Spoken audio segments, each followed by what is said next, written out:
Bwana, ukiachilia mbali bifu ambalo linaendelea kati ya rais wa Marekani bwana Donald Trump pamoja na Elon Musk ambaye alikuwa ni moja kati ya viongozi ambao walipewa nafasi katika utawala wa serikali ya bwana Donald Trump, ni kwamba huko nchini Urusi pamoja na Ukraine, ripoti nyingine zipo ambapo unaambiwa kwamba Ukraine imekataa kabisa ile ahadi ya mpango wa amani, ambapo Kiev imeahirisha bila kutarajiwa ubadilishaji wa wafungwa ambao ulikuwa umekubaliwa kule Istanbul mnamo Juni 2, na hii ni kwa mujibu wa kauli ambayo imetolewa na yule kiongozi wa msafara wa Urusi au kiongozi wa ujumbe wa Urusi katika mazungumzo ya amani anayefahamika kama bwana Vladimir Mediansky. Ukraine imeahirisha bila kutarajia mazungumzo ya kubadilishana wafungwa na Urusi ambayo yalikuwa miongoni mwa matokeo muhimu ya mazungumzo yaliyofanyika Jumatatu huko tarehe 2 mwezi wa 6 mwaka 2025 huko Istanbul. Mpatanishi wa Moscow Vladimir Mediansky amezungumza akisema kwamba Kiev pia imekataa kupokea mamia ya miili ya wanajeshi wake waliofariki dunia, kwa maana ya Ukraine imekataa kupokea maiti za wanajeshi ambao wamefia vitani. Wakati wa mazungumzo mjini Uturuki mapema wiki hii, wajumbe hao wawili walikubaliana kubadilishana wafungwa 1000, kuwapa kipaumbele wale waliojeruhiwa vibaya na wale ambao wako chini ya umri wa miaka 25. Zaidi ya hayo, Urusi ilijitolea kurudisha mabaki ya wanajeshi 6000 wa Ukraine ambao wameuawa kama ishara ya kibinadamu. Sasa wa Ukraine naambiwa wamegoma. Lakini pia siku ya Jumamosi, Mediansky amezungumza kwamba Moscow ilikuwa imeipatia Kiev orodha ya wafungwa 640 ambao wamejeruhiwa vibaya na vijana, lakini upande wa Ukraine uliahirisha bila kutaja sababu za kuahirisha kubadilishana wafungwa wa kivita kwa muda ambao haujulikani. Afisa huyo amesema, akiongeza kwamba timu ya Ukraine haikufika hata kwenye tovuti ya kubadilishana. Kwa mujibu wa Mediansky, Ukraine ilitoa visingizio mbalimbali na badala ya kuzungumza ukweli juu ya kile ambacho kinaendelea. Afisa huyo pia akatoa wito kwa Kiev kuzingatia kikamilifu ratiba na makubaliano yote ambayo yamefikiwa na kuanza mara moja kubadilishana, akisisitiza kwamba timu ya Urusi iko kwenye mstari wa utayari kabisa wa kufanya mabadilishano hayo. Wa Ukraine wenyewe ngoma nagwa. Lakini pia mpatanishi mkuu wa Urusi alifichua kwamba Ukraine pia imekataa kupokea miili ya wanajeshi wake waliofariki dunia, ingawa kundi la kwanza la wanajeshi 1212 wa Ukraine waliofariki tayari wamewasilishwa katika malori ya mafriji kwenye eneo la kubadilishana wafungwa na pamoja na kubadilishana hizo maiti. Kwa hiyo kuna wafungwa ambao au wanajeshi ambao walikuwepo katika eneo la mapigano, miili ya maiti 1212 tayari ilikwisha kuwasilishwa pale nchini Ukraine. Mwakilishi wa Wizara ya Ulinzi wa Urusi Luteni General Alexander Zolin akathibitisha kwamba ndivyo ilivyokuwa, akisema kwamba Moscow ilikuwa na misafara mingine 4, kila mmoja ukiwa na seti 1200 za mabaki tayari kwa ajili ya uhamisho, lakini wa Ukraine wamechomoa. Anasema, tunathibitisha utayari wetu kamili wa kutekeleza makubaliano ya mjini Istanbul. Tunajiandaa kuhamisha miili yote na kuendelea na mabadilishano ya wafungwa kama ilivyokuwa imekubaliwa.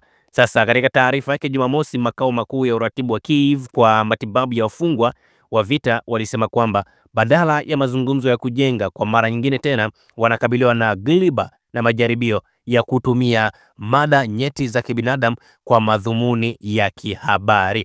Yani hao wa Ukraine wanasema hivi, Urusi inatumia kipengele hicho cha kubadilishana wafungwa ili pamoja na hao maiti ya wanajeshi ambao wamefia huko vitani, wanasema eti wao hili linafanya Warusi waingie kwenye headline sana na ndio maana hawataki.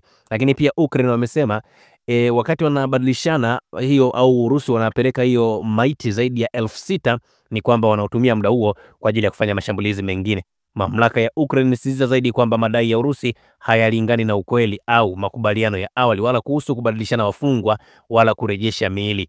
Makao makuu yamesema kwamba Ukraine ilikuwa imewasilisha orodha zake za wafungwa ili kubadilishana, lakini Urusi iliwasilisha orodha mbadala ambazo hazikukubaliwa hapo awali. Pia ilipendekezwa kwamba wakati wa makubaliano juu ya kurejeshwa kwa miili hiyo haujafikiwa, hakuna tarehe ambayo imepangwa na Moscow kuchukua hatua za upande mmoja. Yani wa Ukraine kwa maana nyingine wanasema hivi, Urusi wakati wameingia kwenye makubaliano ya kupeleka ubadilishana wa wafungwa, ni kwamba Ukraine walikuwa wamepeleka majina yao, walikuwa wamepeleka orodha yao kwamba tunamhitaji huyu, huyu, huyu na huyu na huyu.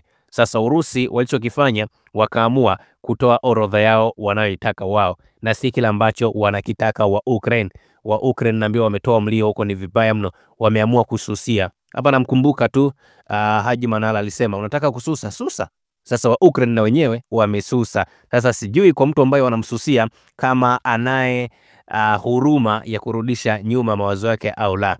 Sasa Jumatano Mediansk ilitangaza kwamba Urusi ilikuwa tayari kuanza kubadilishana wafungwa mnamo Juni 7, 8 na 9, na kwamba hii ilikuwa ni moja kati ya mabadilishano makubwa zaidi ya wafungwa. Kufuatia duru ya kwanza mazungumzo ya moja kwa moja mjini Istanbul mwezi uliopita, Moscow na Kiev zilifanya mabadilishano makubwa ya wafungwa.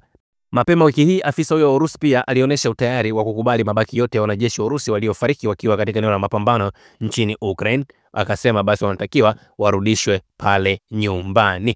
Na ripoti hizi ambazo tunazizungumza hapa wazee, ni kwamba mambo yamezidi kuwa ni magumu zaidi. Tumeona Moscow pia ilitoa wakati wa mazungumzo ya kuanzisha usitishaji wa muda wa mapigano kwa muda wa siku kama 3 fulani hivi, ambapo walipendekeza pande zote mbili ziweze kukusanya yale mabaki ya askari waliofariki dunia.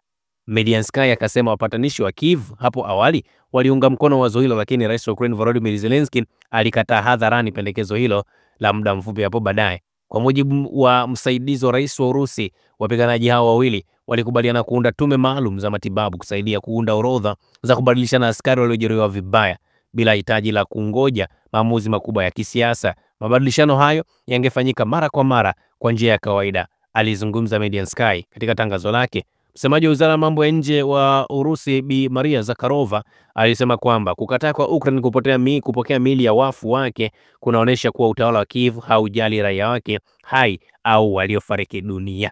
Yani Ukraine wamesusia maiti ambazo zimetapakaa katika maeneo mbalimbali pale Urusi.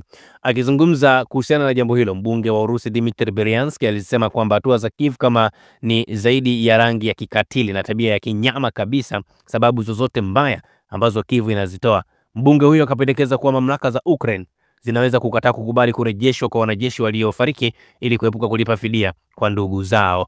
Mwenyekiti wa kamati ya masuala ya kigeni wa jimbo la Duma anaitwa Leonid Slasky aliunga mkono hisia hii, akisema kwamba tabia kama hiyo ni mfano wa wasiwasi adimu, akionyesha kutojali kabisa kumbukumbu za wanajeshi wenyewe ambao wamefariki dunia. Na ifahamike mazungumzo ya 7 ya Istanbul yalikuwa yanaashiria kuanza kwa mazungumzo mapya tangu yale ambayo yalifanyika mwaka 2022. Duru mbili za mazungumzo kati ya Urusi na Ukraine zilifanya ya kwanza Mei 16, ya pili Juni 2 mtawaliwa. Zilikuwa na lengo la kutafuta suluhu ya amani kati ya Urusi pamoja na Ukraine ambao wamekuwa kwenye mapigano kwa muda wa miaka 3. David Akramia, mkuu wa ujumbe wa Ukraine wakati huo, baadaye alisema kwamba uamuzi huo uliotolewa kufuatia ziara ya waziri mkuu wa Uingereza Boris Johnson. Wakati huo Kiev ambaye alisema alishauri serikali ya Ukraine kutotia saini chochote na kupigana tu. Johnson alikataa akisema Ukraine hawataki kukaa kwenye meza ya mazungumzo. Wakati wa duru ya hivi karibuni ya mazungumzo mapema mwezi huu, Urusi na Ukraine zilibadilishana rasimu ya hati zinazoelezea ramani na kuelekea makubaliano ya amani ya baadaye, na ambazo zilionyesha nia ya kuendelea na mawasiliano ya moja kwa moja. Kwa hiyo huko ndugu zenu wamesusia maiti, yani wamesusia wafu, hawataki tena kuwaona wafu wakienda pale nchini Ukraine. Kuna hoja moja imetolewa hapo na huyo mbunge, nimeielewa sana, kwa sababu Ukraine wanahofia sasa wakirejeshiwa hizo maiti 6,000 wale ndugu zao sio watalazimika kwenda kuangalia maiti za ndugu zao ziko wapi, na hapo ndipo watakapodai fidia kimbembe, na Ukraine hawana mkwanja. Kwa hiyo wanalazimika kususia maiti na mwisho wa siku waendelee kupambana na maisha mengine. Hali ni ngumu. Bomu limelipuka sehemu mbaya sana. Ugumu sio kwamba hawataki kuamini, ugumu ni kwamba wanaamini kile ambacho walikuwa hawataki kukiamini mara ya kwanza. Usisahau kusubscribe, like na kubonyeza alama ya kengele. Asante.